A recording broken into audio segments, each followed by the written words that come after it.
11월 14일 화요일입니다. 굿모닝 브리핑 시작합니다. 오늘은 동아일보 기사 먼저 준비했습니다.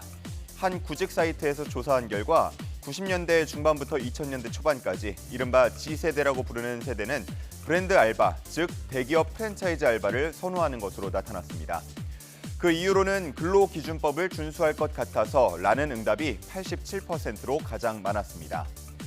소규모 사업장에서 일을 한 경험이 있는 청년들은 브랜드 알바가 아니면 기본적인 근로 조건조차 지켜지지 않는 경우가 많다고 말했습니다. 야간 수당이나 주휴 수당을 제대로 챙겨주지 않거나 때로는 급여가 제때 들어오지 않는 경우도 있었다는 건데요. 반면 브랜드 알바는 퇴직금이나 실업급여 등을 받을 수 있기 때문에 선호도가 높은 것으로 나타났습니다. 또 다른 조사에서도 소규모 사업장에서 근로계약서 작성 교부 의무를 위반하거나 최저임금을 지키지 않는 등 기본적인 준법 사항이 지켜지지 않은 곳도 많은 것으로 나타나기도 했습니다. 상황이 이렇다 보니 인기가 많은 대기업 아르바이트는 경쟁률이 10대 1 이상으로 나타나기도 한다는데요. 반면 소규모 사업장의 구인난은 더욱더 심해지고 있습니다. 자, 다음은 국민일보 기사입니다. 그 많던 오징어 어디로, 이 많은 방어는 어디서? 라는 제목인데요. 변화하고 있는 한반도 어장 지도에 대해서 전하고 있습니다. 국립수산과학원이 밝힌 바에 따르면 최근 기후변화의 영향을 가장 뚜렷하게 받은 어종은 방어와 또 살 오징어였습니다. 먼저 방어는 1990년대까지만 해도 남해에서 잡히는 비중이 80%에 가까웠지만 이제는 동해와 남해에서 각각 절반씩 잡히고 있습니다. 한편 동해가 주 어장이던 살 오징어는 동해의 수온이 오르면서 점차 북쪽으로 올라간 것으로 보입니다. 2009년에 12만 톤 이상 잡히던 게 이제는 10,000톤대에 그치고 있습니다. 대신해서 아열대성 어종인 참치가 동해에 새롭게 잡힌다는 소식 있습니다. 기사에선 이렇게 변화하는 어장 지도의 원인이 기후변화가 유일하지는 않다고 말하고 있는데요.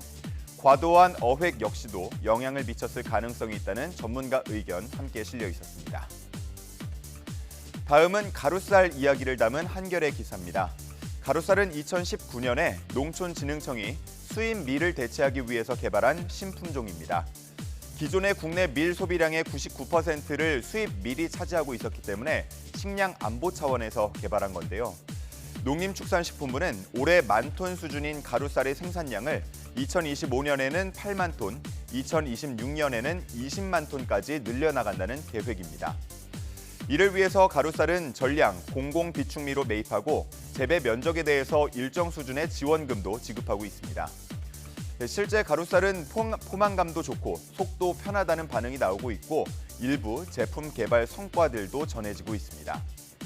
하지만 그렇다고 해도 농민들의 우려가 완전히 지워지지는 않는다고 하는데요.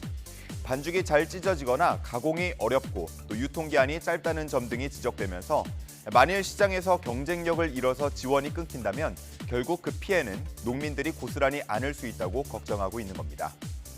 이에 대해서 농림부 관계자는 작년에는 원료가 부족해서 가공기술 개발 등의 한계가 있었다면서 올해 여러 연구가 진행되고 있고 충분히 경쟁력이 있을 거라고 내다봤습니다. 오늘 마지막은 경향신문 기사입니다. 제주도가 멸종위기 국제보호종인 제주 남방 큰 돌고래를 보호하기 위해서 생태법인 제도를 도입한다는 소식입니다. 여기서 말하는 생태법인, 이 개념 좀 생소한 분들 많으실 것 같은데요. 사람 이외의 생태적 가치가 중요한 자연환경이나 동식물 등의 법 인격을 부여하는 제도입니다. 해외에서는 뉴질랜드의 환가누이강, 또 스페인의 석호 등 자연물에 법적 지위가 부여된 바 있습니다. 생태법인 제도가 도입돼서 제주 남방 큰 돌고래의 법 인격이 부여된다면 존재하고 진화할 권리, 서식지에 대한 권리, 권리 침해로부터 보호받을 권리 등을 얻게 됩니다. 따라서 만일 서식지가 훼손될 만한 일이 생긴다면 후견인을 통해서 법적 다툼도 할 수가 있겠는데요. 이를 위해서 생태후견위원회가 꾸려질 것으로 보입니다. 제주에서 생태법인이 도입되면 국내에서는 첫 사례가 되겠는데 지금까지 이를 위해서 노력해온 워킹그룹 측은 생태법인 제도화를 통해 자연을 바라보는 인식과 태도가 근본적으로 전환하는 계기가 되기를 바란다고 말했습니다. 11월 14일 아침 신문 살펴봤습니다. 지금까지 굿모닝 브리핑이었습니다.